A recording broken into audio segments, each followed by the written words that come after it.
এখন 2025 সাল। ইনশাআল্লাহ যারা আল্লাহর মেহমান, রসুল পাক সাল্লাল্লাহু আলাইহি ইসলামের মেহমান, আপনারা হজে যাবেন। ইনশাআল্লাহ আশা করি সবাই এই ভিডিওটা শুনলে সবার অনেক ধরনের সমস্যাগুলো সমাধান করতে পারবেন খুব ইজিলিভাবে। বিশেষ করে হজের মূল অসুবিধাগুলো কি হয় এবং হজের অসুবিধাগুলোকে আপনি কিভাবে সমাধান করবেন, এই বিষয়গুলো নিয়ে মূলত আলোচনা। আসসালামু আলাইকুম ওয়া রাহমাতুল্লাহ। আমি সৈয়দ মোহাম্মদ হাসান বারী। আমি হাসান সানজারি উমরা হজ ট্রাভেলস অ্যান্ড ট্যুরসের পরিচালক। আমি ইতিপূর্বে আপনার ইউনাইটেড গ্রুপের United Makkah Madina travels and tours and assistance company লিমিটেডের অ্যাসোসিয়েট ডিরেক্টর হিসাবে দায়িত্ব পালন করেছি 2013 সাল থেকে 2019 সাল পর্যন্ত। 2019 সালে United Makkah Madina travels and assistance company limited থেকে আমি রিজাইন করি কোভিডের কারণে, এবং 2022 সালে ইউনিরোড ওভারসিজ অ্যান্ড ট্যুরস লিমিটেডে আমি জয়েন করি। 2025 পর্যন্ত আমি ওখানেই আছি। ইনশাআল্লাহ ভিআইপি হজ প্যাকেজ, উমরা প্যাকেজ, এগুলো নিয়ে ইনশাআল্লাহ আমরা অনেক কাজ করেছি এবং বাংলাদেশের উচ্চপদস্থ অনেক আল্লাহর মেহমানগণ আমাদের সাথে হজ করেছেন, উমরা করেছেন। আমার হজ এবং উমরা 34 বারের অভিজ্ঞতা থেকে আমি আপনাদেরকে কিছু কথা জানাতে চাই।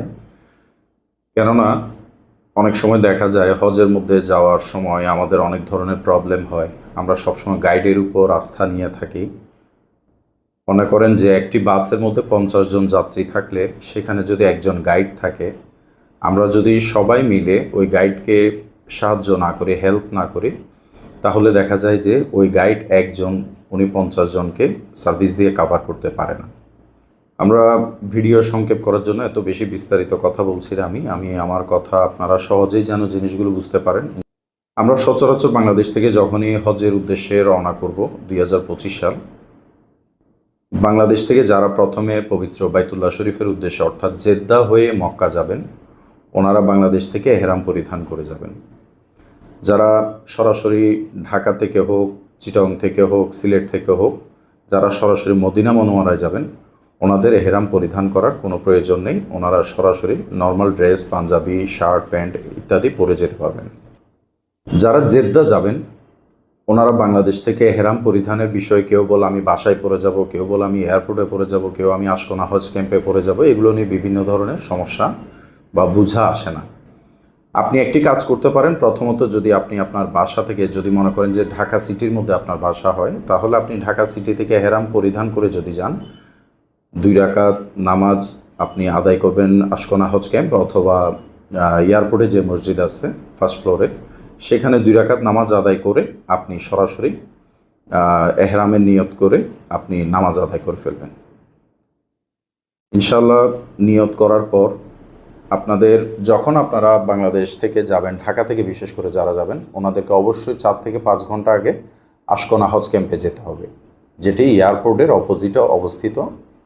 এখানে যাওয়ার মূল উদ্দেশ্য, অনেকে বলতে পারবেন আমি সরাসরি এয়ারপোর্ট থেকে যেতে পারবো না কেন, আমি আশকোনা হজ ক্যাম্প থেকে যাব কেন? আশকোনা হজ ক্যাম্পে যাওয়ার 2টি উদ্দেশ্য।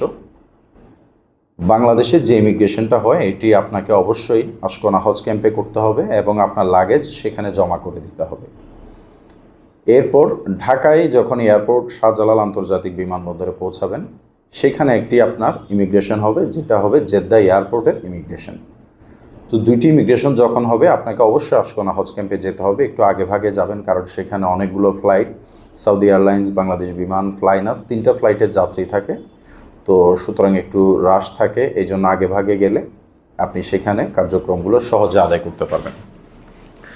আপনি যেটা করবেন, প্রথমে সেখানে যাওয়ার পর আপনার নির্ধারিত যে এজেন্সি থেকে যাচ্ছেন সেখানকার একটা গাইড থাকতে হবে। ওনারা আপনাদেরকে হেল্প করবে, আপনাদেরকে লাগেজের স্টিকার দিবে এবং গলায় দেওয়ার জন্য বাংলাদেশ ধর্ম মন্ত্রণালয় থেকে একটি করে কার্ড থাকবে। এগুলো আপনাকে গলায় ঝুলাতে হবে এবং হাতের কিছু বেল্ট থাকবে, এগুলো আপনাকে নিতে হবে। আরেকটা জিনিস মনে রাখবেন, যখন আপনি পবিত্র মক্কা নগরীতে পৌঁছাবেন, আপনি পৌঁছার 2 দিন বা 3 দিন পরে মোয়াল্লেমের পক্ষ থেকে নুসুকের একটি গলার কার্ড দেওয়া হবে। আপনি ওইটা অবশ্যই গলায় রাখতে হবে এবং ওইটা ছাড়া আপনি বাইতুল্লাহ শরীফে প্রবেশ করতে পারবেন, কিন্তু যখন চেকপোস্টে পুলিশ ধরবে আপনাকে জিজ্ঞেস করবে আপনার নুসুক কার্ড কোথায়। যদি আপনার ওইটা গলায় ঝুলানো থাকে, আপনাকে পুলিশ কোনো ধরনের ডিস্টার্ব করবে না। তাহলে এয়ারপোর্টের বিষয়টা শেষ হলো। এয়ারপোর্ট থেকে আপনারা সরাসরি যখন এয়ারপোর্টে পৌঁছাবেন, নর্মাল নিয়মে আপনারা ফ্লাইটে বসবেন। ফ্লাইটে বসে দোয়া দরুদ পড়বেন, লাব্বাইক আল্লাহুম্মা লাব্বাইক, লাব্বাইক লা শারীকা লাকা লাব্বাইক, ইন্নাল হামদা ওয়ান নি'মাতা লাকা ওয়াল মুলক লা শারীকা লাক। তালবিয়া পাঠ করতে করতে আপনারা ফ্লাইটে বসবেন। আল্লাহ পাকের রহমতে যখন জেদ্দা এয়ারপোর্টে নামবেন, জেদ্দা এয়ারপোর্টে যখন নামবেন আপনাকে ফার্স্টে ওখান থেকে বাস আসবে। ফ্লাইট থেকে সিঁড়ি থেকে নামার পর আপনাকে বাস থেকে উঠে যেতে হবে। বাসের মধ্যে উঠবেন, উঠে বসার অল্প সিট থাকে। আপনি সেখানে বসার পর কিছু স্পেসে দাঁড়ায় থাকতে হবে, হ্যান্ড লাগেজগুলোর সাথে থাকবে। আপনারা সরাসরি চলে গেলেন বাসে করে মূল জেদ্দা এয়ারপোর্টে হজ ক্যাম্পে, মানে অর্থাৎ যেটা হজ টার্মিনাল বলা হয়। সেখানে যাওয়ার পর আপনাদেরকে পুলিশ একটা জায়গায় বসার স্থান দিবে। সবাই যেহেতু জেদ্দা থেকে মক্কায় যেতে হবে, একটু ফ্রেশ হয়ে নেবেন, ওয়াশরুম ক্লিন করে নেবেন, নিজের শারীরিক যতটুকু দরকার ওয়াশরুমে আপনি আপনার কার্যক্রম সেরে নেবেন। এরপর পুলিশ আপনাকে ডাক দিয়ে নিয়ে যাবে যে সামনের স্টেপে আসেন, সেখানে লাইনে দাঁড়াতে হবে। লাইনে যখন দাঁড়াবেন মনে রাখবেন আপনার একটা লাল স্টিকার থাকে, সেই স্টিকারের আগে একজন যখন ইমিগ্রেশনের জন্য পাসপোর্ট জমা করে তার পেছনে পেছনে দাঁড়াবেন না। এটা একটা বাংলাদেশের, বিশেষ করে আমাদের দেশে, পাকিস্তান, ইন্ডিয়া এইসব দেশের মধ্যে এই সমস্যাগুলো হয়। আমরা একজন সামনে গিয়েছি ওনার সাথে সাথে দাঁড়ায় থাকি, এমনটা না। লাল দাগের মধ্যে আপনি দাঁড়াবেন, একজন বের হবে, দেন আপনি চলে যাবেন।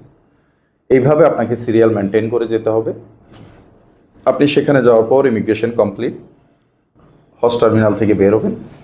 হজ টার্মিনাল থেকে বের হওয়ার পর বাহিরে একটু গরম হবে, সেখানে আপনাকে মোটামুটি ধৈর্য ধরে বসতে হবে।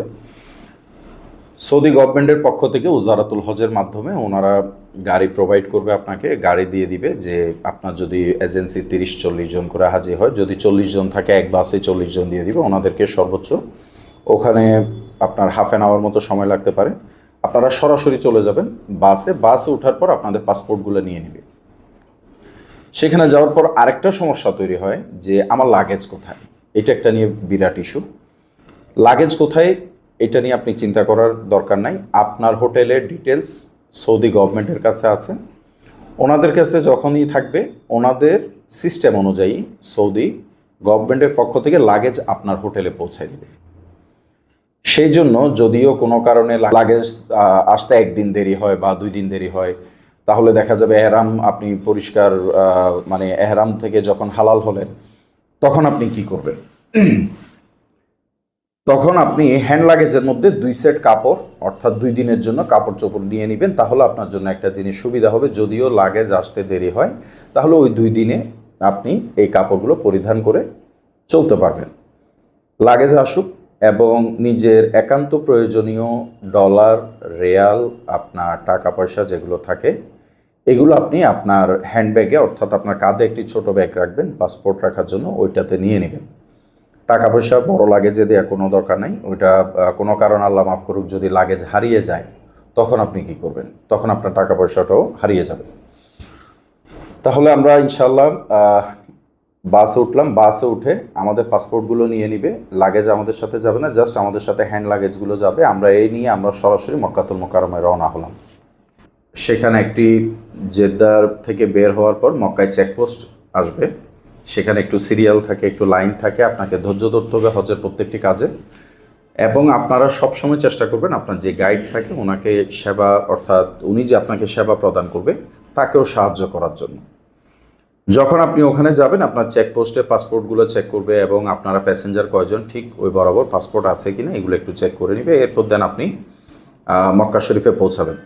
যখন মক্কা শরীফে পৌঁছাবেন আপনাদের হোটেল এগ্রিমেন্ট থাকে একটা, যেটা নসুকের মাধ্যমে হয়ে থাকে। এটা প্রত্যেক এজেন্সির এগ্রিমেন্ট হয়ে থাকে। হোটেলের নাম, ডিটেলস, এভরিথিং সব কিছু ওখানে উল্লেখ থাকে। সেখানে এই জিনিসটা উল্লেখ থাকার পর আপনি আপনার হোটেলে উঠলেন। সৌদি উজারাতুল হজের লোক থাকবে যে এই হোটেল ঠিক আছে কিনা এটা একটু ওনারা চেক করবেন, যে এই এতজন হোটেল, এতজন মানুষ আপনার এই হোটেলে উঠতেছে কিনা, এই বিষয়গুলো নিয়ে একটু চেক করবে। তারপর দেন আপনারা উঠে পড়লেন।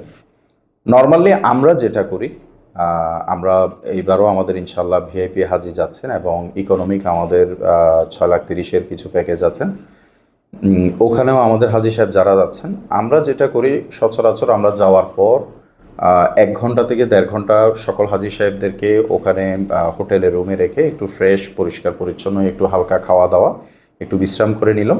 আমরা দলবদ্ধভাবে আমাদের গাইডকে নিয়ে আমি সৈয়দ হাসান বারী আমি নিজেই ওনাদেরকে নিয়ে পবিত্র উমরা করার জন্য বাইতুল্লাহ শরীফের দিকে চলে যাই। আমরা একসাথে তাওয়াফ করি। একটু ভিড় থাকবে, ভিড় থাকার পরে যারা প্রথম দিকে যায় ওনাদের জন্য তেমন একটা ভিড় পোহাতে হয় না, যারা লাস্টের দিকে যায় ওনাদের একটু ভিড় থাকবে। এগুলো আপনাকে ধৈর্য ধরে মেনে নিতে হবে। আপনি হজ করতে যাচ্ছেন, অবশ্যই এটা খেয়াল রাখবেন। বাইতুল্লাহ শরীফ 7টা চক্কর দিয়ে আমরা হাজার আসওয়াদের পর ওখান থেকে শেষ করব, স্টার্ট করব হাজার আসওয়াদ থেকে, শেষ করব হাজার আসওয়াদে।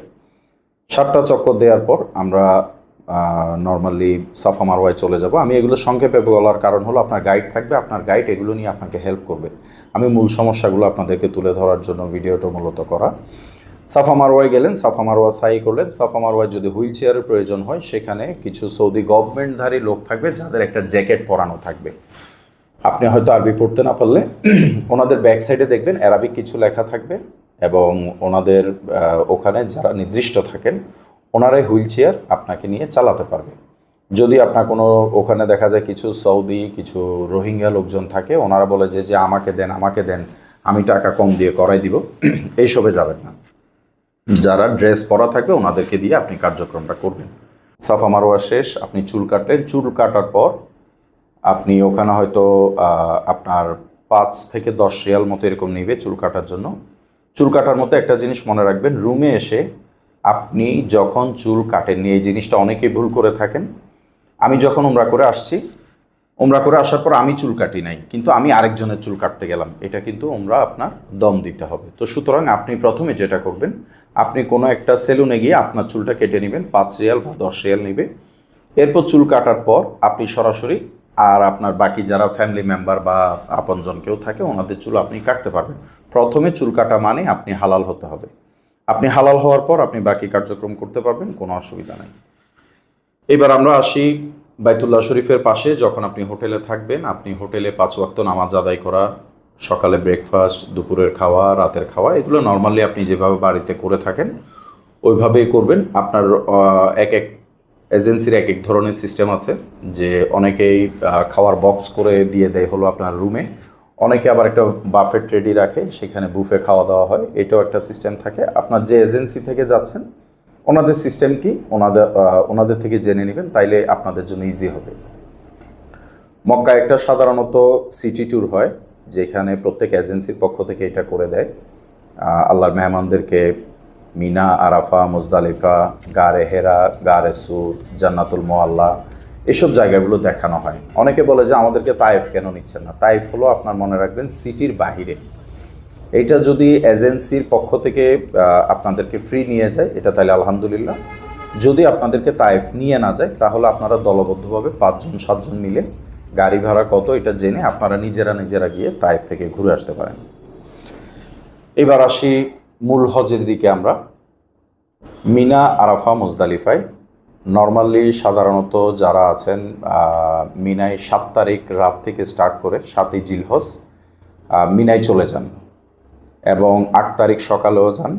আমরা নর্মালি যেটা করি, আমাদের ইকোনমি প্যাকেজ যেটা আছে ওনারা 7 তারিখে চলে যান এবং 8 তারিখে মর্নিংয়ে ফজরের নামাজের পর ইনশাল্লাহ আমরা আমাদের যারা ভিআইপি মোয়াল্লেমের হাজি সাহেবরা থাকেন ওনাদেরকে নিয়ে আমরা ক্যাটাগরির মোয়াল্লেমের যেগুলো প্যাসেঞ্জার থাকে ওনাদেরকে হাজি সাহেবদেরকে নিয়ে আমরা মিনার উদ্দেশ্যে রওনা করি। আমাদের বাস থাকে, লাক্সারি বাস থাকবে এবং আমরা মিনায় গিয়ে সবাই যার মতো ওখানে অবস্থান করবেন, যার সিটে।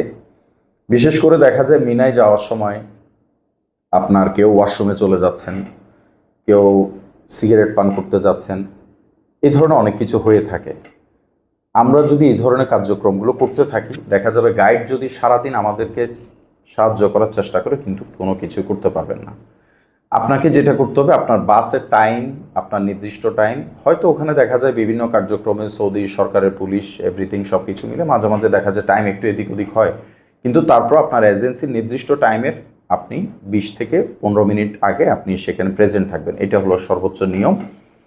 যখনই বাস ছাড়বে আপনি সাথে সাথে বাস উঠে গেলেন এবং বাকিরা যারা মনে করেন যে ঘুরছে ফিরছে আপনারা একটু কাইন্ডলি ওনাদেরকে ডেকে নেবেন যে আপনার বাসে চলে আসেন, আপনার একজনের জন্য 10 জনের কষ্ট হবে, এমনভাবে বলবেন যেন ঝগড়া বিবাদ না হয়। কারণ এহরাম অবস্থায় কোনোভাবে ঝগড়া বিবাদ, ফাসাদ, গালমন্দ করা, খারাপ একটা গালি দেওয়া, কোনো জীবজন্তু মারা, এগুলো কোনো কিছুই আপনি করতে পারবেন না। এগুলো সব কিছু আপনার জন্য হারাম। আল্লাহ পাক এগুলো আমাদের জন্য হারাম করেছেন তখন। তো আপনি যেহেতু আল্লাহর মেহমান, এই শব্দটা মনে রাখবেন, আল্লাহর মেহমান হয়ে আপনি হজ করতেছেন, তো আপনাকে এগুলোর বিষয়ে সতর্ক থাকতে হবে। মিনায় গিয়ে আমরা সারাদিন থাকলাম ইনশাল্লাহ, কোনো অসুবিধা নেই। মিনায় 5 ওয়াক্ত নামাজ আদায় করবেন। মিনায় যারা এক ক্যাটাগরির মোয়াল্লেমে যান, ওনাদের মিনার তাঁবু থেকে জামারাতের দূরত্ব হয় সর্বোচ্চ 7 থেকে 10 মিনিট। আর যারা বি, সি, ডি ক্যাটাগরিতে থাকে তাঁবু, ইকোনমিক তাঁবুগুলো, ওগুলো একটু দূরত্ব হয়ে থাকে, এগুলো আপনাকে অনেকক্ষণ হাঁটতে হয়, হয়তো বা 5 কিলোমিটার, 3 কিলোমিটার, 4 কিলোমিটার, এক একটা জায়গায় তাঁবু এক এক জায়গায় পড়ে, সেখান থেকে সেই হিসাবে আপনাকে হাঁটতে হবে, এটা মাথায় রাখতে হবে। 9 জিলহজ আমরা ভোরবেলায় ফজরের নামাজের পর ইনশাআল্লাহ আমরা সবাই আরাফাতের উদ্দেশ্যে রওনা করব। আমরা যখনই আরাফাতের উদ্দেশ্যে রওনা করব, আরাফাতের উদ্দেশ্যে রওনা করে আপনি খেয়াল রাখতে হবে যে বাস মিনা থেকে আপনাকে নিয়ে যাবে আরাফায় নির্দিষ্ট একটা সময় এবং নির্দিষ্ট কিছুক্ষণ দাঁড়াইতে দিবে পুলিশ। সৌদি পুলিশ এমন, আপনি সেখানে যত কিছু বুঝাই বলেন, আপনার কোনো কথা, আমার কোনো কথা চলবে না। তারা তাদের নিয়মকে অবশ্যই মেনটেন করে চলে। কারণ হলো যে যদি সেখানে লোকের ভিড়ভাড়টা বেশি হয়ে যায়, তখন দেখা যায় একটা অ্যাক্সিডেন্ট বা একটা সমস্যা তৈরি হতে পারে। ওনারা মানুষ জড়ো হওয়ার জন্য কোনোভাবে আপনাকে সুযোগ দিবে না। পুলিশ যথেষ্ট হেল্পফুল, আপনাকে সাহায্য করবে। তো আপনারা আরাফাতের উদ্দেশ্যে রওনা করার জন্য মিনায় যখন আপনাদের বাস আসবে নির্দিষ্ট সময়ে আপনারা সবাই উঠে যাওয়ার জন্য চেষ্টা করবেন কাইন্ডলি। উঠে গিয়ে আপনারা আরাফাতের ময়দানে চলে গেলেন। আরাফায় নির্দিষ্ট যার যার তাঁবুতে থাকবেন। অনেক সময় দেখা যায় গাইডদের অনেক ভুল হয়ে যায়, কিন্তু এই জন্য গালমন্দ করা যাবে না। ওনাদেরকে একটু বুঝাই বলবেন, এরপর বুঝাই বলে আপনারটা আপনি আদায় করার চেষ্টা করবেন। আর কখনো টাকার গরম, অনেকে বলে হ্যাঁ আমি টাকা দিছি, কেন আমাকে এটা দিবে না তুমি, অনেক সময় হাতাহাতি হয়ে যায়। এসব কাজ থেকে আল্লাহ পাক আমাদেরকে হেফাজত করুন। এরপর আরাফাতে পৌঁছালেন, আরাফাতে নামাজ কালাম আদায় করলেন।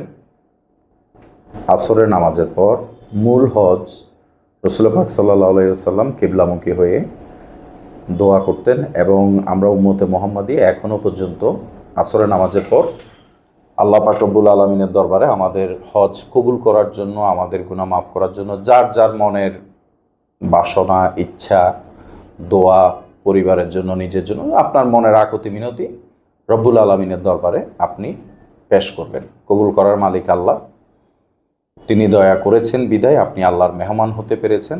তিনি দয়া না করলে, মেহরবানি না করলে আপনি কখনো আল্লাহর মেহমান হওয়া সুযোগ নেই। কারণ হাজার হাজার কোটি টাকার মালিক কিন্তু আল্লাহর ঘরে যাওয়ার সুযোগ হয়নি, ভাগ্য হয়নি, এরকম বহু মানুষ আছে।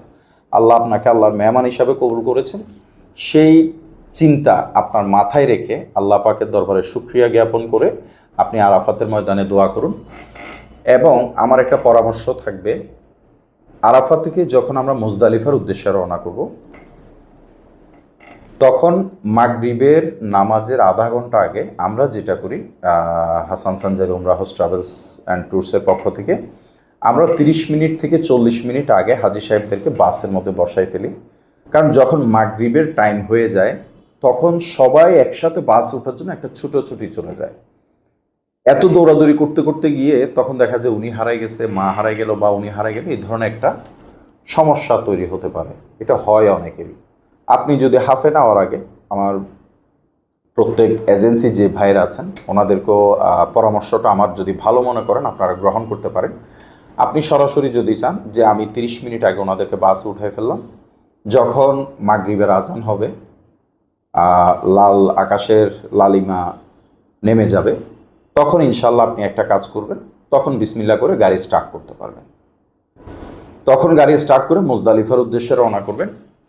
মুজদালিফায় যাওয়ার সময়, হজের মূল যেই মুজদালিফার রাত, আমাদের বাংলাদেশের আমরা যারা হাজি সাহেবরা যাই, বেশিরভাগ সময় দেখা যায় যে অনেকে মুজদালিফা থেকে বাস পায় না। এটার একটা মূল ইস্যু হচ্ছে তো যে সৌদি গভর্নমেন্টের পুলিশ, আপনি যখন মুজদালিফার মধ্যে বাস এন্ট্রি করে, তখন সৌদি গভর্নমেন্ট পুলিশ দাঁড়া করাবে আপনার বাসকে, দাঁড়া করিয়ে আপনার হাজি সাহেব সবাইকে নামিয়ে দিবে, বলবে যে মুজদালিফা চলে আসছে, আপনারা মুজদালিফায় অবস্থান করেন। তখন দেখা যায় যে আমরা সবাই নেমে যাই। নেমে গিয়ে আমরা যার যার মতো অবস্থান করি। সকালে আমাদের বাসটা আমরা নির্ধারিত সময়ে নির্ধারিত অবস্থানে লক্ষ লক্ষ মানুষের ভিড়ে এই বাস আনাটা এত ইজি না। তো যারা কিছু টেকনিক অবলম্বন করেন, যারা পুরাতন অভিজ্ঞ, ওনারা যদি হয় তাহলে আল্লাহর রহমতে বাসটা রাখা কিছুটা সম্ভব আমি মনে করি। এটা আমি কাউকে ক্লেম করছি না, এটা মানে মূলত আপনার যদি বলতে যান কোনো এজেন্সির দোষ দিয়েও লাভ নেই। কারণ আপনার যদি সৌদি গভর্নমেন্টের পুলিশ আপনাকে নামিয়ে দেয়, আপনাকে যদি বলে যে আপনি মুজদালিফায় অবস্থান করেন, তখন অবশ্যই নামাই দিতে হবে। বাসের ড্রাইভারের কোনো শক্তি নেই যে বাস ওনাদের সামনে টান দিয়ে যাবে, এই ধরনের কোনো শক্তি নেই। কারণ ওনাদেরকে জরিমানা করবে এবং ওনাদেরকে ড্রাইভিংয়ের নেক্সট ইয়ার থেকে কার্যক্রম থেকে ওনাদেরকে বাতিল করবে। এই ধরনের কিছু ইস্যু আছে, ইন্টারনাল অনেক ইস্যু হয়তো আপনারা জানেন না, হয়তো আপনি বলে ফেলতে পারেন যে এটা করেন নাই কেন, ওইটা করেন নাই কেন। এটা আসলে সব কিছু সব জায়গায় চলে না। ওটা সৌদি আরব, ওটা বাংলাদেশ না। আমাদের দেশে আমরা অনেক সময় দেখা যায় যে যেমন মন চায় তেমন করে ফেলতে পারি। তো ওই দেশে আসলে এটা মোটো সম্ভব না। ওনাদের রুলস, ওনাদের যে সিস্টেম, আপনাকে অবশ্যই তা ফলো আপ করে চলতে হবে। আপনি যখন মুজদালিফায় যাবেন, মুজদালিফায় আপনাকে রাত্রে যেটা করতে হবে, নাম্বার 1, আপনাকে নামাজ আদায় করা মাগরিব ইশা একসাথে, এবং এরপরে আপনার জামারাতে পাথর নিক্ষেপ করার জন্য আপনাকে পাথর খুঁজে নিতে হবে। তো এজেন্সির পক্ষ থেকে, আমাদের পক্ষ থেকে আমরা হাজি সাহেবদেরকে একটা ছোট ব্যাগ দিয়ে দেই পাথর নেওয়ার জন্য। জামারাতে যে শয়তানকে পাথর নিক্ষেপ করবেন সেই পাথরগুলো আপনাকে সেখান থেকে নিয়ে নিতে হবে, এবং রাতে বসে আপনি ঘুমান এবং দোয়া দরুদ যা পড়তে চান আপনি ইবাদত বন্দেগী করতে পারেন। আমি একটা জিনিস বলবো যে মুজদালিফার যেই মাটি, সুবহানাল্লাহ, আমি যেটা দেখেছি নিজের বাস্তব 8 বার হজ করার মধ্য দিয়ে, আপনার মুজদালিফার মাটিতে যখন আপনি ঘুমাবেন, এই জিনিসটা খেয়াল রাখবেন, আপনি যখন ঘুম থেকে উঠবেন, আলহামদুলিল্লাহ, আমি ব্যক্তিগতভাবে আমি যে শান্তি পেয়েছি, আপনি মনে হবে সকালে ঘুম থেকে উঠে ফজরের নামাজের আগে যখন ঘুম থেকে উঠবেন, যে এইরকম শান্তির ঘুম মনে হয় আমি কোথাও ঘুমাইনি। কারণ রসুল পাক সাল্লাল্লাহু আলাইহি সাল্লাম তিনি নিজেও এই জমিনের মধ্যে শুয়েছেন এবং মুজদালিফায় গিয়েছেন, রাত্রি যাপন করেছেন। আমাদের জন্য তা করতে হবে। এবং এই ঘুম যে কত শান্তি এবং শারীরিক দিক দিয়ে আপনি কত ফিট মনে করবেন, এটা আপনি প্র্যাকটিক্যালি যখন যাবেন আপনি তখন বুঝতে পারবেন। মুজদালিফা থেকে আমরা সচরাচর সকালবেলায় যেটা হয়, বাংলাদেশের ইকোনমিক যারা ডি বা সি ক্যাটাগরির যে হাজিগুলো থাকে, ওনারা বাস যদি রাখতে না পারে, মুজদালিফা থেকে সরাসরি হেঁটে আপনার পায়ে হেঁটে চলে যেতে হবে জামারাতে। তো জামারাতে চলে যায়, জামারাতে গিয়ে বড় শয়তানকে পাথর নিক্ষেপ করে। আর যারা বাস রাখতে পারে, যাদের আজিজিয়ায় অ্যাপার্টমেন্ট বা হোটেল নিয়ে থাকেন, ওনারা সরাসরি বাস নিয়ে অ্যাপার্টমেন্ট যদি কাছে হয় তাহলে অ্যাপার্টমেন্টে নেমে যায়, আর যদি জামারাত কাছে হয় তাহলে জামারাতে চলে যায়, পাথর নিক্ষেপ করে সরাসরি চলে আসে আপনার অ্যাপার্টমেন্টে। এটা একটা বিষয়। আজিজিয়া থাকার মধ্যে কিছু সুবিধা আছে। অনেকে মনে করে যে আজিজিয়া দূরে, আমি কেন থাকবো। মিনা, আরাফা, মুজদালিফা এই 3টা জায়গার হজের কার্যক্রম আপনি সহজ করতে চাইলে, কম হাঁটতে চাইলে আজিজিয়ার প্যাকেজটা আমি মনে করি বেটার। আমাদের যারা প্যাকেজের হাজি আছেন, ওনারা আজিজিয়াতেও, আমার কিছু ক্লায়েন্ট আছেন, ওনারা একটা গ্রুপ থাকবেন হলো মক্কায় প্রথমে, এরপরে থাকবে মক্কা শরীফ, থাকার পর আজিজিয়া থেকে মদিনা শরীফ আমরা চলে যাব। আরেকটা গ্রুপ আছে আমাদের যারা একদম ফুল টাইম মক্কা থাকবেন এবং মক্কা থেকে সরাসরি হজ করে মদিনায় যাবেন। তো মদিনাতুল মনোয়ারায় গিয়ে মদিনা মনোয়ারা থেকে আমরা হয়তো বা সরাসরি ফ্লাইটে ঢাকায় চলে আসতে পারি, এটা একটা বিষয় আছে। তো আমরা যারা নর্মালি আপনার জামারাতে গিয়ে পাথর নিক্ষেপ করব, পাথর নিক্ষেপ করে আবার মক্কায় যখন আমরা আসব বাইতুল্লাহ শরীফের দিকে আমাদের হোটেলে, সেটা একটা বিশাল লং ডিস্টেন্স আপনাকে হাঁটতে হবে, এটা মাথায় রাখতে হবে। মিনিমাম আপনি মোর দেন আমার মতে 7-8 কিলো, মানে ওভার ধরে রাখাটা বেটার, 10 কিলোর মতো আপনি মাথায় সেটিং করে রাখেন যে আমাকে 10 কিলোমিটার হেঁটে জামারাত থেকে। কারণ ওখানে আপনি যদি স্ট্রেট সোজা যান তাহলে রাস্তা কম, কারণ সৌদি গভর্নমেন্ট সেখানে যেটা হয়, মানুষের ভিড়ভাড়টা কমানোর জন্য একটু রোডগুলোকে ঘুরায় দেয়। তখন আপনি যদি বলেন যে আমি তো এদিক দিয়ে যাব, আমি একটু এটা পার হয়ে চলে যাই, এটা কিন্তু এই সুযোগ নাই, এটা আপনি কখনোই পারবেন না। সৌদি গভর্নমেন্টের পুলিশ যারা আছে তখন আপনাকে বলবে ইয়া হাজি আলাতোল, আলাতোল করে বলবে। আলাতোল মানে অর্থাৎ সোজা, আপনাকে সোজা চলে যেতে হবে। তো এটা মাথায় রাখবেন, কখনো কোনো কিছু পার হয়ে ক্রস করে যাওয়া এই ধরনের কোনো ধরনের সুযোগ নেই আপনার। ধরতে পারলে আপনি একটু লাঞ্ছিত হবেন, সুতরাং এগুলো থেকে বিরত থাকবেন।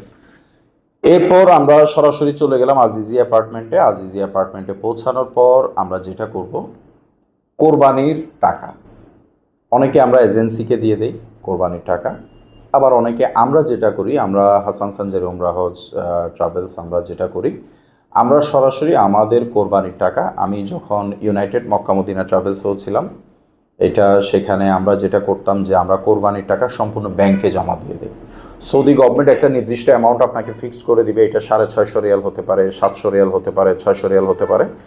ওই টাকাটা আমরা আপনার নাম দিয়ে XYZ আপনার যেই নামই হবে সরাসরি আমরা ব্যাংকে জমা দিই, আপনার নাম রিসিটে থাকবে এবং ব্যাংক উল্লেখ করে দেয় যে আপনারা 10টার দিকে কোরবানি করুন, অথবা যখন আপনার পেমেন্ট দেওয়ার টাইমের উপর ডিপেন্ড করে তারা আপনাকে টাইমটা ফিক্সড করে দেয়, হয়তোবা দেখা যায় যে আপনাকে বলবে 11টায় কোরবানি করুন। তা আমরা যেটা করি, আমরা ব্যাংকে জমা করে দিই, ব্যাংকে জমা করার পর ব্যাংকের রিসিপ্টটা প্রত্যেক হাজি সাহেবকে দিয়ে দিই।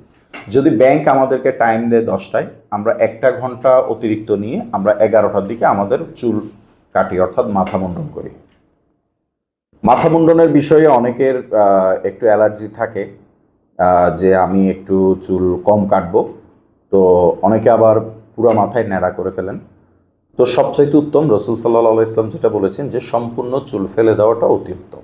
আপনারা যেহেতু আল্লাহর ঘরে যাবেন, আল্লাহ আমাদেরকে ফরজ করেছেন হজ, এই জিনিসটা আমলে রাখবেন যে সম্পূর্ণ চুল ফেলে দেওয়াটা উত্তম।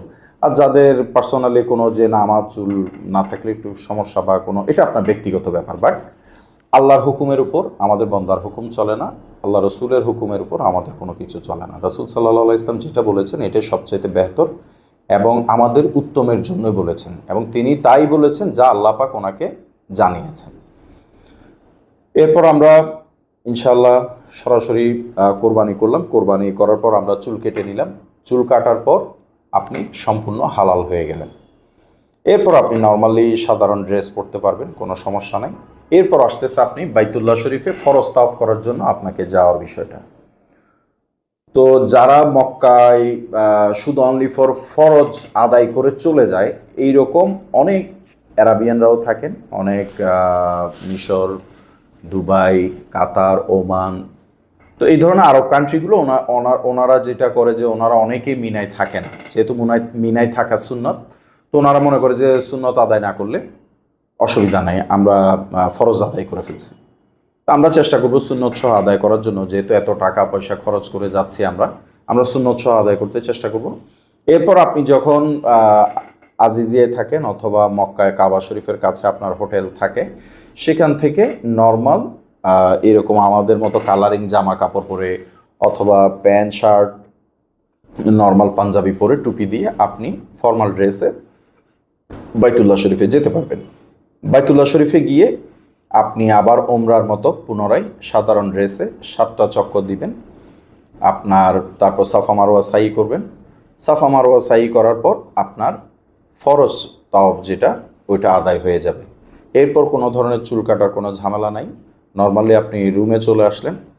অনেকে শারীরিক অসুস্থতার কারণে, পা ফুলে যাওয়ার কারণে, পায়ে সমস্যার কারণে ওনারা যেতে পারে না হলো মিনায়, আর যেহেতু অনেক লং ডিস্টেন্স ওনারা হেঁটে এসেছেন, এই ধরনের কিছু সমস্যা হয়ে থাকে।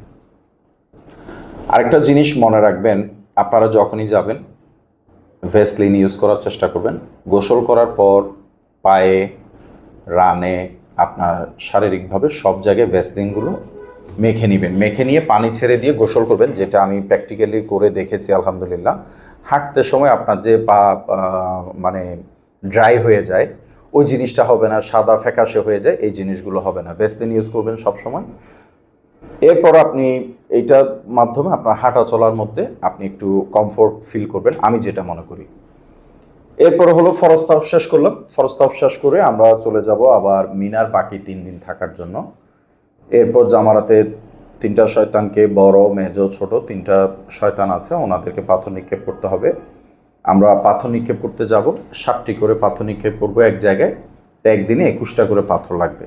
আপনি মনে করতে পারেন যে আমি পাথর নিলাম একটু কম বেশি হলো, একটু এক্সট্রা পাথর নিয়ে নেবেন যখন মুজদালিফা থেকে আসবেন। যদি কম হয়, শর্ট হয়, কেউ এক্সট্রা নিলে ওনার থেকেও ধার নিয়ে মারতে পারবেন, কোনো সমস্যা নেই। এরপর মিনায় যারা থাকবেন ওনারা মিনায় থাকবেন। মিনার তাঁবু থেকে সরাসরি হেঁটে গিয়ে মিনায় যাবেন। মিনা থেকে আপনি জামারাতে গিয়ে পাথর নিক্ষেপ করে আবার আপনার তাঁবুতে চলে আসবেন। যাদের পায়ের সমস্যা, শারীরিক সমস্যা থাকে, ওনারা এই কাজ করতে পারেন। বদলি কাউকে দিয়ে পাথর মারাতে পারবেন, এতে কোনো অসুবিধা নেই। যেহেতু আপনার পায়ের সমস্যা, পা ফুলে গেছে, আপনি হাঁটতেই পারছেন না, এরকম যদি হয়ে থাকে, কোনো ওজর থাকে, তাহলে ইসলামের মধ্যে এই জিনিসটা আছে যে ওজর থাকলে আপনি কোনো সমস্যা নেই, আপনি অন্য কাউকে দিয়ে বদলি পাথর মারতে পারবেন। এরপর 3 দিন আমরা পাথর নিক্ষেপ করে আমরা যারা সরাসরি চলে আসব আমাদের যার যার হোটেলের মধ্যে, যারা আজিজিয়া অ্যাপার্টমেন্ট বা হোটেলে থাকেন ওনারা আজিজিয়া বা অ্যাপার্টমেন্টে চলে আসলেন। এরপরে যারা মক্কা বাইতুল্লাহ শরীফের কাছে থাকেন, কাবা শরীফের কাছে, ওনারা কাবা শরীফের পাশে ওনাদের হোটেলে চলে আসলেন। আমাদের যেটা হয়, আমরা নর্মালি আমাদের যারা এক ক্যাটাগরির হাজিরা যান, আমরা যেটা করি 12 তারিখ সম্পূর্ণ সব কিছু শেষ করে 13 তারিখ আমরা বিদায় তাওয়াফ করে নিই রাতে। বিদায় তাওয়াফটা হলো বাইতুল্লাহ শরীফ যখন কাবা শরীফ আপনি ছেড়ে চলে যাবেন, অর্থাৎ মনে করেন যে আপনার আগামীকালকে ফ্লাইট, আপনি বাইতুল্লাহ শরীফ ছেড়ে চলে যাবেন, মদিনা শরীফে যান অথবা আপনি বাংলাদেশে আসেন, আপনি এর আগের দিন বা ওই দিন সকালে ভোরবেলায় গিয়ে 7টা চক্কর দিয়ে আপনি আপনার বিদায় তাওয়াফটা সম্পন্ন করবেন। এটাকে বলা হয় বিদায় তাওয়াফ। এবং আপনি আল্লাহর ঘরে আসছেন, শুকরিয়া জানাবেন, এবং আপনি আল্লাহ পাক রব্বুল আলমিনের দরবারে আসতে পেরেছেন, আপনাকে হজ করতে আল্লাহ পাক এনেছেন, এই জন্য আপনি শুকরিয়া জ্ঞাপন করবেন এবং আপনার ব্যক্তিগত দোয়া দরুদ যা করার আপনি আল্লাহর দরবারে পেশ করবেন। এরপর হলো আমরা যেটা করি নর্মালি 14ই জিলহজ আমরা সরাসরি মদিনা শরীফে চলে যাই। মদিনা শরীফে গিয়ে যেটা পাবেন, আপনি মদিনা শরীফে যাওয়ার সময় আপনার নির্দিষ্ট টাইমে আপনাকে বাস আসবে, আপনাকে উঠে যেতে হবে। আপনার লাগেজগুলো মদিনা শরীফ যেতে আপনার বাসে করে যেতে পারবে যখন আপনি মক্কা থেকে মদিনা শরীফে যাবেন। মদিনা মনোয়ারায় একটা জিনিস মনে রাখবেন, দুইটা বিষয় হয়। একটা হলো সিটি ট্যুর, অর্থাৎ সিটি ট্যুর বলতে মসজিদে কোবা, যেখানে রসুল সাল্লাল্লাহু ইসলাম বলেছেন যে 2 রাকাত নফল নামাজ আদায় করলে একটি উমরা সওয়াব পাওয়া যাবে। সেখানে আপনি 2 রাকাত নফল নামাজ আদায় করলেন, মসজিদে কোবা ঘুরে দেখলেন। এরপরে কিবলাতাইন মসজিদ আছে, হজরত আলী মসজিদ আছে, আরও বিভিন্ন জায়গা আছে। আপনার উহুদ পাহাড় আছে, হজরত আমির হামজা রাদিয়াল্লাহু তাআলা আনহু যেখানে শায়িত আছেন, রসুলের চাচার ওখানে গিয়েও আপনারা জিয়ারত করে নেবেন। তো সব কিছু ঘুরে দেখার পর আরেকটা জিনিস থাকে, আপনার যে রিয়াজুল জান্নার পারমিট, এই জিনিসটা মোস্ট ইম্পর্ট্যান্ট একটা জিনিস। যে আপনি বলতে পারেন যে আমি হজে যাচ্ছি, আমি রিয়াজুল জান্নাহ পারমিট পাবো কোত্থেকে? যেটা নর্মালি হয়, প্রত্যেক এজেন্সি নিয়ম হলো নিজের মোয়াল্লেম থেকে আপনার রিয়াজুল জান্নাহ পারমিটটা কালেক্ট করবে। ওইটা এজেন্সির যারা সম্মানিত গাইড ভাইরা থাকবেন, ওনারা নিজেরাই এটা মোয়াল্লেম সাহেব থেকে নেবেন। ওইটা নেওয়ার পর আপনাদের পারমিটটা নির্দিষ্ট একটা টাইমে আসবে। ওই টাইমের চাইতে যদি আপনি 5 মিনিট পরেও যান, আপনাকে ঢোকার কোনো সুযোগ দেয়া হবে না। আপনি দরকার হলে আধা ঘন্টা আগে গিয়ে সেখানে দাঁড়িয়ে থাকবেন, তাহলে আপনার জন্য ইজি হবে, আপনি প্রবেশ করতে পারবেন। রসুলের যে রিয়াজুল জান্নাহ যেটাকে বলা হয়, যে জান্নাতের স্থান, তো সেখানে নামাজ পড়া জান্নাতে নামাজ পড়ার সমান, যেহেতু রসুল সাল্লাল্লাহু ইসলাম বলেছেন যে এটা জান্নাতের একটি টুকরো। তো সেখানে নামাজ কালাম পড়ে নামাজ আদায় করে আপনি আধা ঘন্টা মতো সময় পাবেন। এটা 30 মিনিটের মধ্যে আপনি আপনার নামাজ ইবাদত বন্দেগী যেটাই করার দরুদ সালাম পেশ করে আপনি চলে আসবেন। এরপর চলে আসার পর নর্মালি আপনারা হোটেলে থাকবেন।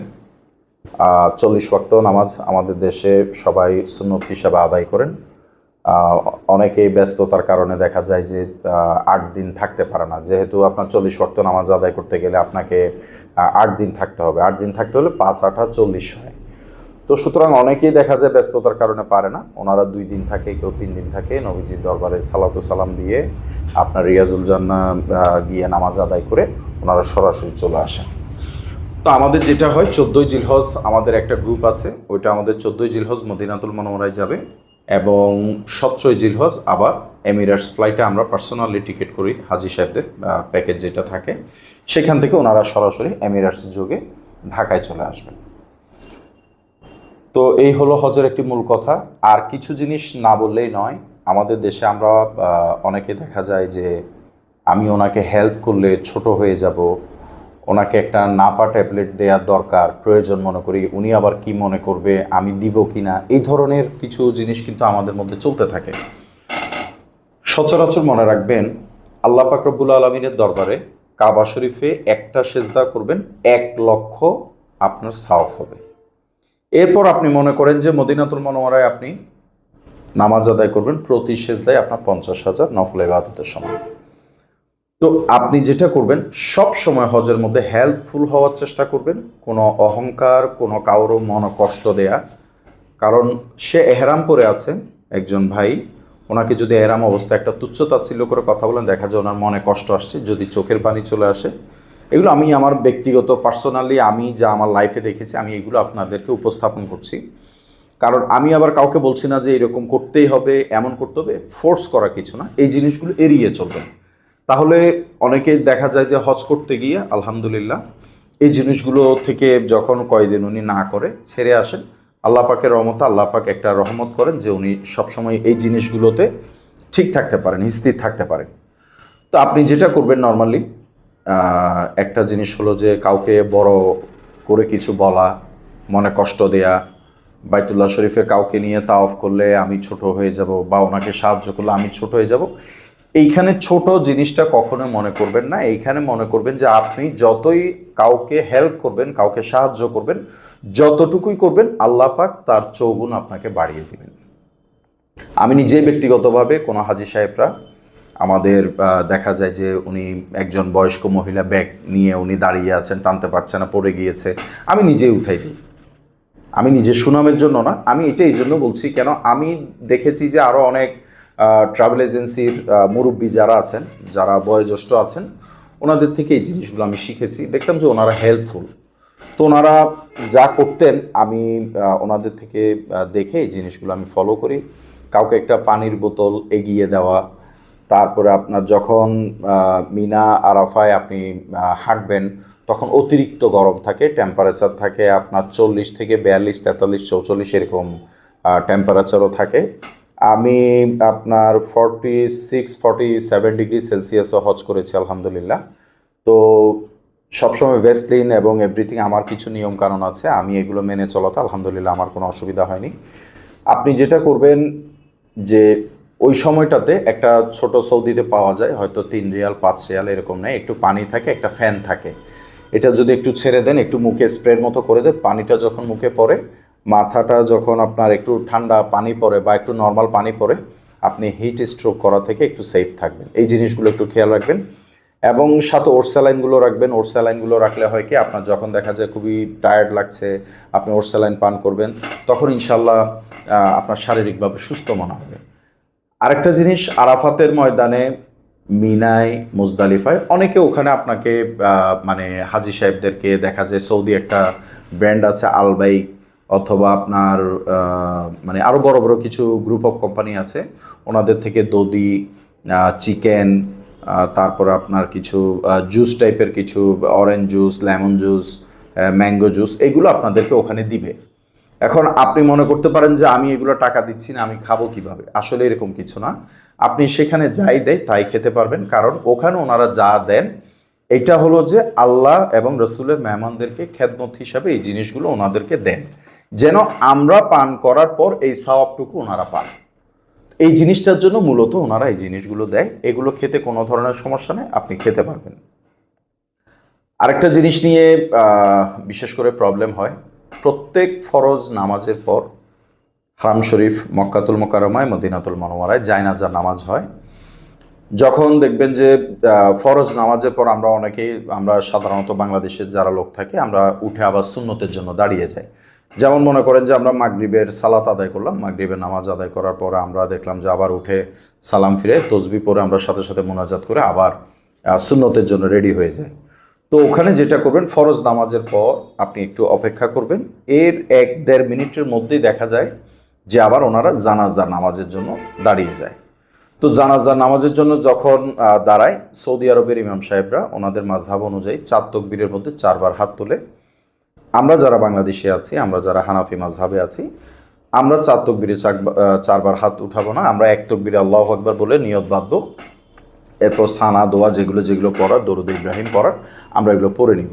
এবং আমরা ওনারা আল্লাহু আকবার বলবে, আমরা জাস্ট মুখে আল্লাহু আকবার বলবো, আমরা হাত তুলবো না। তারপর আমরা যখন সালাম ফিরাবে আমরা সালাম ফিরাই নেব।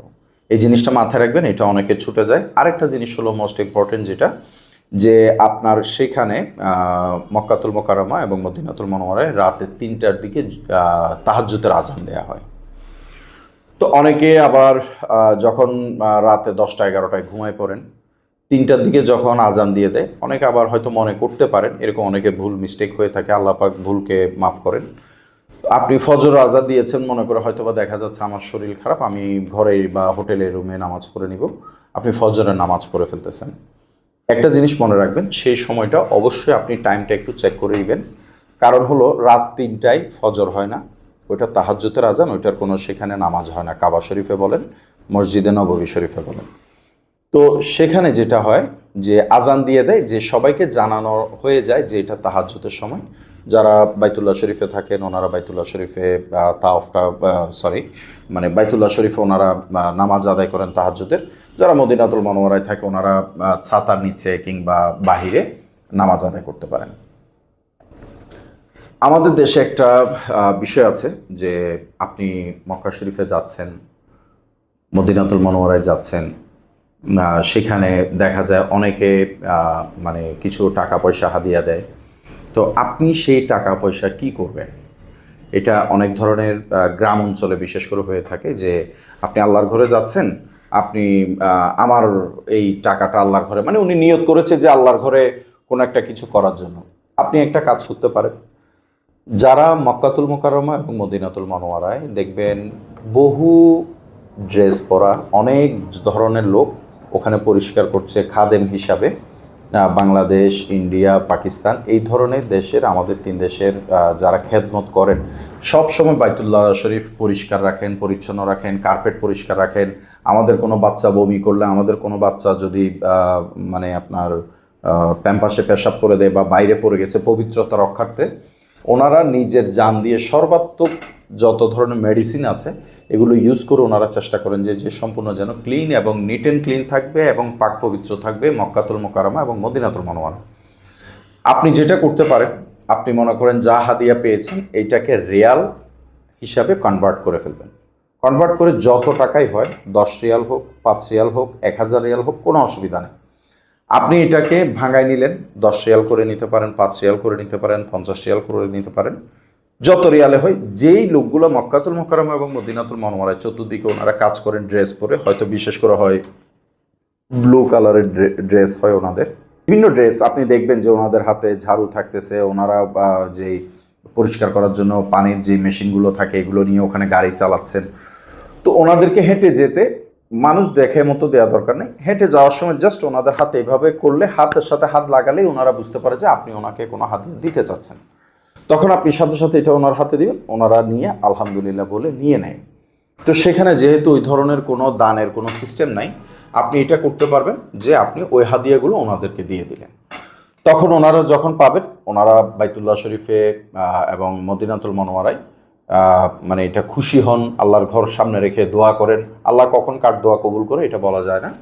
তো ওনারা যখন পায় এটা খুশি হয়।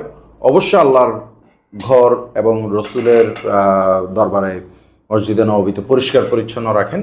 অবশ্যই ওনারা পেলে আল্লাহ পাকও, আমি মনে করি অবশ্যই আল্লাহ পাকও খুশি হন। তো ওনাদেরকে দিবেন। তো ওনাদেরকে দিলে আল্লাহ রহমত হবে। এবং ওখানে মসজিদে নববী এবং মসজিদে হারামের মধ্যে অনেক সময় দেখা যায় অনেকে খেজুর নিয়ে দাঁড়িয়ে আছে, আপনি এটা খেতে পারবেন কিনা। তো অনেকে নিয়ত করে যে না, আমি আল্লাহর মেহমানদেরকে কিছু খেজুর খাওয়াতে চাই, আল্লাহ যদি ওনাদের উসিলায় আমার এই দোয়াটা কবুল করে। আপনার প্রত্যেক কিছু একটা উসিলার মাধ্যমে হয়। তো উনি এইভাবে খেজুরটা বক্সটা এভাবে নিয়ে দাঁড়ায় থাকবে এবং প্রত্যেক মানুষ যাওয়ার সময় বিসমিল্লাহ বলে 1টা 2টা 3টা যার যতটুকু প্রয়োজন খেজুর নিয়ে মুখে খেয়ে ফেলে। এটা একটা বিষয়। আর আরেকটা জিনিস মনে রাখবেন, বিশেষ করে বাংলাদেশে যখন ফেরত আসবেন, বাংলাদেশ বিমান, সৌদি এয়ারলাইন্স এবং ফ্লাইনাসেরটা আমার আইডিয়া নেই, মনে হয় আশা করি সেমই হবে। আপনি 50 কিলো আনতে পারবেন। 50 কিলো আনার মধ্যে যেটা হয়, 25 কেজি একটা লাগেজে রাখবেন, আরেকটা লাগেজে 25 কেজি রাখবেন। এটা বক্সও হইতে পারে, কার্টুন হতে পারে, ব্যাগও হতে পারে, 25-25 করে 50 করবেন। একটা ব্যাগে যদি 35-40 কেজি করে নেন, আপনার এই লাগেজ এয়ারপোর্টে টার্মিনালে ওরা অ্যাকসেপ্ট করতে চাইবে না। এখন আপনি বলতে পারেন যে কেন করবেন, আমি কি ব্যাগ আরেকটা কিনবো নাকি? আপনি মনে রাখবেন, যখন যেই ছেলেগুলো সেখানে কাজ করে, একটা লোক 20-25-30 পর্যন্ত উঠাইতে পারে একটা লাগেজ। যখন 35-40 কেজি হয়ে যায়, এটা তার পক্ষে উঠানো সম্ভব হয় না। তো সুতরাং এই জিনিসগুলো একটু মাথায় রাখবেন। 25 কিলো করে দুইটা নেবেন। আর জমজমের পানিটা বাংলাদেশে, যেটা বিমান বাংলাদেশে সৌদি এয়ারলাইন্সে আসলে আমরা দেখি, সৌদি গভর্নমেন্টের পক্ষ থেকে এত হাজার হাজি, সেই জন্য পানিগুলো সরাসরি আসার সময় খালি ফ্লাইটগুলোতে করে সৌদি গভর্নমেন্ট পাঠিয়ে দেয়। এবং এয়ারপোর্টে আপনার বোর্ডিং পাসটা যখন দিবেন, আপনাকে অবশ্যই বাংলাদেশ গভর্নমেন্টের যারা কর্মরত ভাইয়েরা আছেন, ওনারা আপনাদেরকে একটি করে জমজমের পানি দিয়ে দিবে 5 লিটার। ওইটা আপনি ঢাকা এয়ারপোর্ট থেকে রিসিভ করে নেবেন, এবং যখন ঢাকায় নামবেন আপনার লাগেজ আপনি নর্মালি রিসিভ করে আপনার পরিবারের যারা আসে বা আপনি একা আসেন, একটা গাড়ি নিয়ে আপনি আপনার নিজ বাড়িতে চলে আসবেন। তো মূলত আমি আমার চোখে দেখা, আমার বাস্তব হজ ওমরা 34 বার করার মধ্যে আলহামদুলিল্লাহ, জানি না আমি কতটুকু আপনাদেরকে প্লিজ করতে পেরেছি। তো এই বিষয়গুলো যেটা হয় আমি বলার চেষ্টা করেছি এই জন্য যে আমার কোনো এইখান থেকে একটা পরামর্শের মাধ্যমে যদি আপনি আল্লাহ এবং আল্লাহ রসুলের দরবারে গিয়ে কোনো একটা কাজে উপকৃত হন, আল্লাহ পাক রব্বুল আলামিন এর নিয়ামত যা আমাকে দান করবেন। আমি এটার জন্য, যেহেতু আমি ইউনাইটেড মক্কা মদিনায়ও সার্ভিস করেছি, ওখানেও দেখেছি আমরা হাজি সাহেবদেরকে সার্ভিস দিতাম। আমরা সর্বাত্মক চেষ্টা করি নিজের যতটুক সাধ্য থাকে, অর্থাৎ আল্লাহ পাক যতক্ষণ আমাদের মধ্যে শ্বাস রেখেছেন, শক্তি রেখেছেন, আমরা চেষ্টা করি আল্লাহর মেহমানদেরকে সেবা দেওয়ার জন্য। তো যখন ওনারা সেবাটা পায়, প্রত্যেক বছর আমাদের তেমন কোনো মার্কেটিং করা হতো না ইউনাইটেডে, ওনারা আসতেন। এরপরে ইনশাল্লাহ আমি এখন হাসান সানজের উমরা হাউস ট্রাভেলসে আছি, এটা আমার নিজস্ব ট্রাভেল এজেন্সি। আমি এই পর্যন্ত, এখনও পর্যন্ত যতটুকু চেষ্টা করি, আমার আপ্রাণ চেষ্টা সবসময় থাকে যে আমি হাজি সাহেবদেরকে ভালো খেদমত, ভালো সেবা এবং ভালো একজন গাইড দিয়ে, ওনাদেরকে পরামর্শ দিয়ে, আপনি আমার এখান থেকে হজ ওমরায় যেতে হবে এই জন্য আমাকে ফোন দিতে পারবেন, বা অন্যথায় আপনি আমাকে ফোন দিতে পারবেন না, এমন কিছু না। যদি আপনার কোনো পরামর্শের কারণে আপনার ফোন দেওয়ার প্রয়োজন থাকে, আপনি অবশ্যই আমাকে ফোন দিবেন, আমার কাছ থেকে পরামর্শ নিতে পারবেন। তো ইনশাল্লাহ কোনো অসুবিধা নেই, আমি নাম্বারটা দিয়ে দিব। আমাদের অফিসের নাম্বার হলো 01928202020। খুব ইজি একটা নাম্বার। যদি আপনার মক্কা মদিনা শরীফের মধ্যে যাওয়ার আগে কোনো প্রবলেম ক্রিয়েট বা কোনো ধরনের প্রশ্ন আপনি করতে চান যে ভাই আমি এটা কি করতে পারি, আমার এই ধরনের সমস্যা, আমি সর্বাত্মক চেষ্টা করব আমার ভাইকে, আমার বোনকে আন্তরিকভাবে, যে আল্লাহর মেহমান হিসাবে যতটুকু করণীয় আমি চেষ্টা করব আপনাদেরকে ভালো একটা পরামর্শ করার জন্য। তো ইনশাআল্লাহ আমার জন্য দোয়া রাখবেন যারা বাইতুল্লাহ শরীফে যাবেন এবং মদিনাতুল মুনাওয়ারায় যাবেন। এবং আমিও আলহামদুলিল্লাহ আপনাদের দোয়ায় 28 তারিখে আমার যেটা এ ক্যাটাগরির প্যাকেজ আছে, আমার ওই প্যাকেজের, ওইটা হলো আমার 17 দিনের প্যাকেজ। মক্কা শরীফে হলো আপনার টোটাল 13 দিন, মদিনাতুল মুনাওয়ারায় 3 দিন, আসার দিন সহ আমরা 17 দিনের প্যাকেজটা হয়ে থাকে আমাদের। আরেকটা প্যাকেজ আছে আমার, যেটা পবিত্র মক্কা শরীফে আপনার ফুল টাইম 10 ডেইসই থাকবে মক্কা হোটেলে, এরপর বাকি 3 দিন থাকবে মদিনাতুল মুনাওয়ারায় মদিনা হিলটন, ওনাদের 13 দিনের প্যাকেজ। আমি এই দুইটা গ্রুপকে ইনশাল্লাহ আমার সাথে করে আমি 28 তারিখে যাব। যারা ওখানে যাবে ওখানে অবশ্যই আমার জন্য দোয়া করবেন, আমিও আপনাদের জন্য দোয়া করি। আল্লাহ পাক রব্বুল আলামিন আমাদের সমস্ত যারা হজ করতে যাবেন সবাইকে আল্লাহ পাক রব্বুল আলামিন সুস্থ সবল অবস্থায় হজ করার তৌফিক দান করুক, আমিন। এবং সুস্থ শরীরে আল্লাহ পাক সবাইকে বাংলাদেশে নিজের আপনজনের মধ্যে ফেরত আনবেন। সবাই বিশেষ করে একটা অনুরোধ থাকবে, আমাদের দেশ বাংলাদেশকে নিয়ে অনেক ধরনের ঝামেলা ষড়যন্ত্র চলছে, আন্তর্জাতিক মহল, দেশের মহল। যেই সরকার যেই অবস্থানে আসলে আমাদের সকল জাতির উপকৃত হবে, আল্লাহ পাক রব্বুল আলামিন যেন আমাদেরকে সেই রকম একটা দেশের পরিস্থিতি তৈরি করে দেন। ওই দোয়াটুকু সবাই মাতৃভূমির জন্য করবেন। মাতৃভূমিকে ভালোবাসা, রাসূল সাল্লাল্লাহু আলাইহি সাল্লাম বলেছেন যে এটি নিজের দেশকে ভালোবাসা, এটা একটা সুন্নত। তো সুতরাং ওই সুন্নতের অংশ হিসাবে আপনারা সবাই আমাদের দেশ ও জাতির জন্য দোয়া করবেন।